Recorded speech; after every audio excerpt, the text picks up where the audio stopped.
video, I'm going to pull all of that information together and make the entire timeline of Toph's life, from her childhood to her marriage, her time as a mother, and finish it off with her time as a world woman. Before we start, I make new videos every week, so make sure you hit that subscribe button and turn notifications on to make sure you never miss a movie clip video. Now let's get started.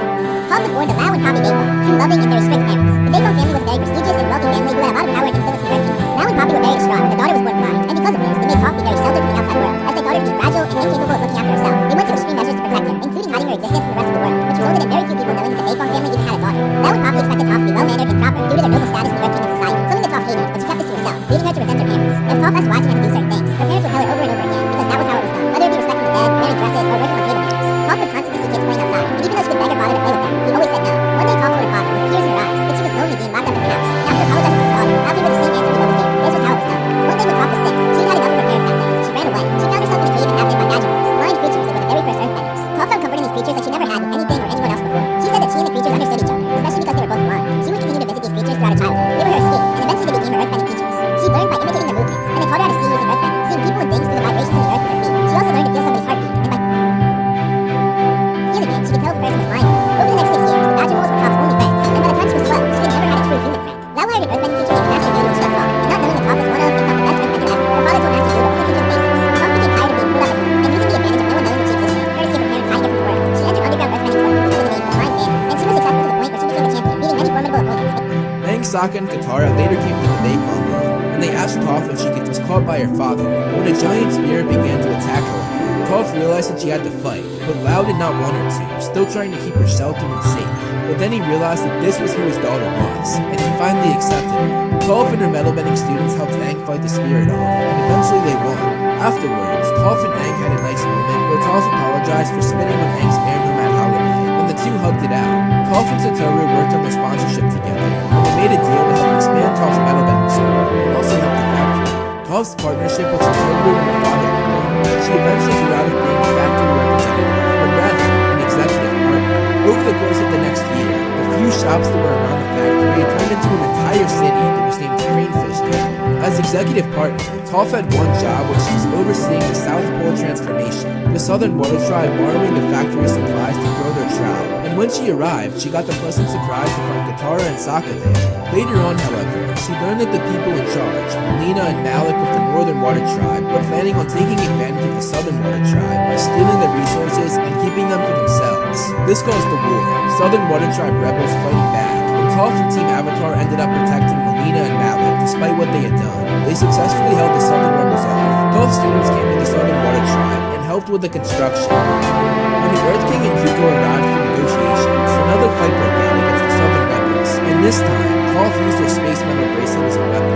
However, even though it seemed like they won, the rebels kidnapped the Earth King. To get him back, they had to trade Sokka and Katara's father, but they had a plan. 12 students helped Sokka metal bend armor so that when they were cheap blocked, taking their bending away, it did not work.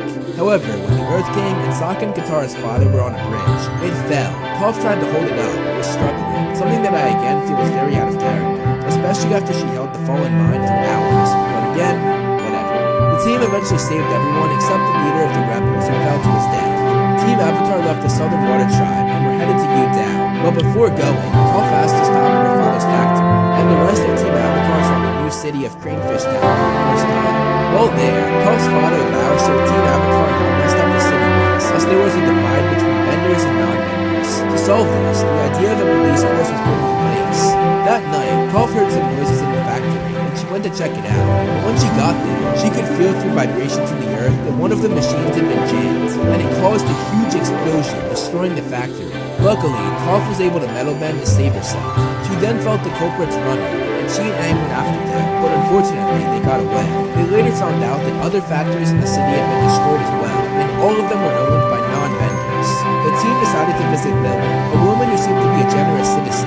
But while there, her daughters, Yaling and Ru, came out, and Toph recognized their footsteps as the culprits who got away the previous night. Discovering that Toph could metal bend, Yaling asked Toph to teach her, and when she had a lesson with her, Yaling played right into Toph's hand, as Toph manipulated her and got the password to a secret meeting her mother Lily was holding. Toph accompanied Yaling, and they were tailed by a disguised Team Avatar. And while there, Toph revealed her hand and got into a fight with Yaling, and it was an all-out brawl. A huge fight broke out when Team Avatar revealed themselves as well, and Lily sacrificed herself to let everyone else escape. When they had the building locked up, Toph suggested to Aang to take her bending away like he did the Fire Lord Ozai to end the war, and everyone was was shocked at this, especially Katara, and she and Toph got into a big argument, but Aang eventually made them drop it. Later on, the Business Council Center came under attack, and Toph, learning that her father was in there, hurried to his and the rest of the Business Council's rescue. But the team later realized this was a distraction so that Liling's daughters could free her. That night, Liling's non-bending daughter Blue came to warn Team Avatar of her mother's attack on the factory the next morning, and because of the warning, Toph and Team Avatar were ready. During the attack, Toph and Yao Ming had a rematch, and Yao Ming turned out to be the most equally matched opponent Toph had ever faced. I personally hate how this fight ended, as Toph ended up losing and had to be saved by Sokka, who knocked Yao Ming out with his boomerang. If she can hold her own with Boomy, she should be able to beat this little girl with ease. But again, whatever. During the fight, Toph swung down on a metal line, something that she noted could be useful. Suki and the Kyoshi warriors helped train a non-bending police force for the city, but Aang knew that they needed bending cops as well, but he said that they had to be trustworthy. Team Avatar stayed in Cranefish Town for a while, and eventually after many years, they made it Republic City, a place where all benders and non-benders could live together in harmony. Aang eventually found a bender who could help fight crime in the city alongside the non-bending cops, and it turned out to be one of his best friends, Toph. Toph revolutionized the police force, becoming the chief of police, and many of her metal bending students became cops for the city. She utilized the metal lines she had discovered during her fight against Yao Ming, and made them a huge part of the police force. She trained many people to become expert metal benders, and to ensure that she had the best task force to keep the city that was now in her hands safe. She was honored by having a giant statue of herself outside of the police station that would stay up for all of time. Toph eventually went on to meet a man named Kanto, and the two had a romantic relationship, and later they had a daughter named Lin. Unfortunately, the relationship with Kanto did not work out, and the two separated.